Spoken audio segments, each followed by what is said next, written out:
for straight arm flexion, then you're going to be elevated. Now you can use a incline bench if you have one. Otherwise, you can see I'm using a stool that I have available. Use whatever you have just to bring yourself up. You can go on a 45-degree angle, you can go slightly lower, depends on your range of motion. If you're using this, then obviously you're going to be quite flat. So you're going to need some dumbbells for this one, and then your setup is with your upper back on your bench or your stool. Then you're going to keep your arms straight. You're going to be going from this position where it's nice and close to your thighs. You're going to engage your shoulders, so you're pushing your shoulders down towards your hips.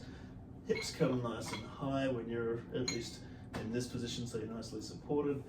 And then you're going to keep the arms straight, bring the hands up.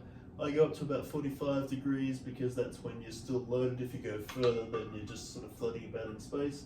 So about to here, and then lower down. You're going behind the body, and then up again.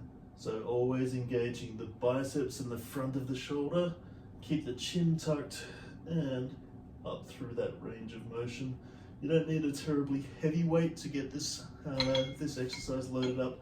It is quite intense for the biceps, but yeah, really work on keeping the arms nice and straight throughout the motion, and then yeah, stopping at about that 45 degree. So that's your straight arm flexion.